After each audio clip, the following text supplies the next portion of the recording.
final topic of the day, where we react to some of the top headlines going on in the soccer world. Um, Obviously, with the European Championships, the knockout stages have been confirmed. The round of 16 ties have been confirmed with today's group stage games really concluding. So, okay, should we go in order? No, we're just gonna go. We're gonna go with one side of the bracket first, second side of the bracket. So in the first side of the bracket, you got Germany taking on Denmark, Spain taking on Georgia, France taking on Belgium, Portugal taking on Slovenia. The other side of the bracket, you got Switzerland going up against Italy, England going up against Slovakia, Romania going up against the Netherlands, and Austria going up against Turkey. Yeah, so, some interesting ties at this European Championships. Now let's go to the Copa America today. We had Ecuador. They were able to get, or actually, let me talk about the game that I talked about on this previous segment real quick, because that's short. Venezuela, they beat Mexico 1-0. And then Ecuador, they were able to defeat Jamaica 3-1 today. And they started off the game very, very well. Now, Ecuador are coming off of a 2-1 loss to Venezuela. A lot had to do with that red card, yes. And I thought the performance wasn't horrible in the fact that they had a red card, which really makes it difficult, especially in the heat of San Francisco, playing a day game and all that. But now they're able to go back indoors, play with 11 men, play against a Jamaican team that's coming off a loss on their own.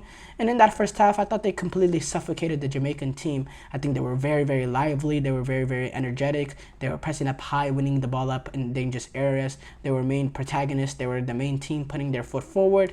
And they played some very, very good football. But in the second half, after scoring that second goal in the second half, they really got put in the shell again. I thought Jamaica was able to get that goal to cut the deficit in half, and I thought Jamaica looked like they had every opportunity to equalize the game. I thought they put themselves on a good foot. They were able to control a lot of the ball. In fact, in terms of the game, they had more possession, 56-44. Which is an unbelievable stat for me, and they really created a lot of opportunities for themselves, and they could have got the equalizer, but really lacked that final cutting edge, that final push, and then in transition, they're able to pay. They're able to make Ecuador able to make them pay in transition in the final moments, and they move on to win to win this game. And it's a huge win for Ecuador, and the fact that you don't want to enter your final game with anything less than 3 points. That's a very bad position that they find themselves in. They were on the verge of potentially getting eliminated in today's game too if they lost the game, but they took care of business. Now they have everything to play for. In fact, they only need a draw to move on against Mexico. So it's an important win for Ecuador. Not the most impressive, but at the end of the day, the performance is one thing, but the result was mattered the most in the situation, and they were able to get result. What I do is, what I do want to talk about is Kennedy Pais, who's actually going to be a Chelsea player, so it kind of a special place in my heart. He was able to find the back of the net from a penalty, and it was very, very interesting in the fact that they were able to trust him in this sort of situation as a 17-year-old to be taking the penalty in a Copa America must-win tie, which shows me a lot about this football player, that he has a personality, that he has guts, that he has a spirit within him, he has a clutch ability, he doesn't fear the moment, which is a big thing, in my opinion, really big thing. And it's something that, convinces me even more. Now the quality is there, don't get me wrong. Of course the quality is there. You look at the teams that were looking after him, you see his raw ability. But when you see the intangibles of him too, being able to score the goal, being able to score a penalty, being trusted by his teammate and the manager to take the penalty in that situation, as a 17-year-old in that situation, shows that he has the intangibles to be a brilliant player. Reminds me a lot of Cole Palmer in that situation, in my opinion. He actually mirrored also Cole Palmer's celebration after scoring that penalty. So yeah, really big indication of what kind of player Kennedy Baez could be. Um, mm, De Bruyne, he urged um, after the Belgium-Ukraine game, 0-0 draw, disappointing draw in the fact that it got them through, but a win could have put them on the easy side of the bracket. And Belgium fans were angry after the game, booing him, booing the team. Kevin De Bruyne has came out and he's trying to urge the Belgium supporters to get back to the team, to back the team. And you could see Kevin De Bruyne after the game not yelling, but in the teammates like saying this is not good enough. We need to take it to the next level. We had to play for 0-0 because of how much of the back foot we were in within the last few minutes. This is an unacceptable position for them to find themselves in. And yeah, it's an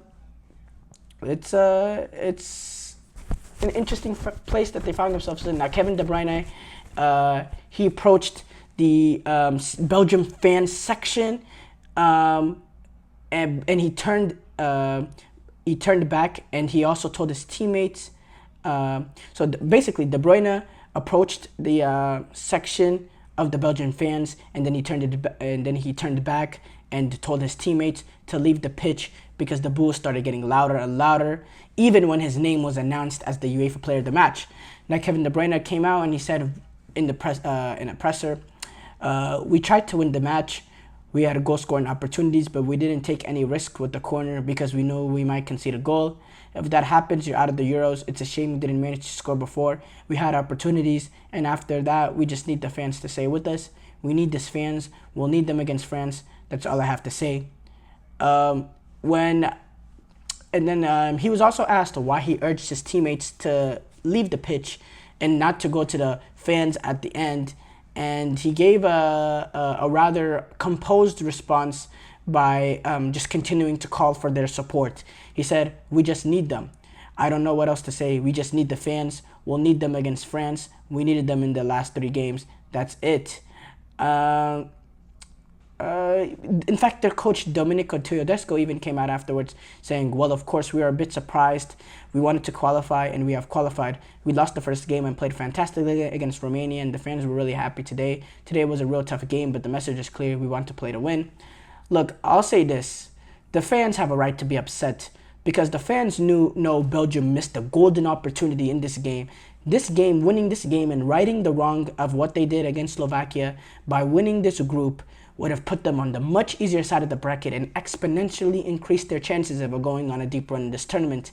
Now that they've not managed to do that, they're going to find themselves in a dangerous position. They find themselves in a position where they have to have a massive, massive effort just to reach the quarterfinals, just to get past the round of 16, just to win one game in the knockout stages. The fans understand what's at stake. That's all I'm going to say here. Thank you guys for tuning into the GSMC Soccer Podcast brought to you by the GSMC Sports Network. Your support means a lot to us, so please remember to subscribe to the show and leave a positive review. It really does make a difference. We also invite you to follow us on Facebook, Twitter, TikTok, and Instagram for more content and updates. Thank you once again and have a wonderful, wonderful day. Ain't that great. I don't want to go to...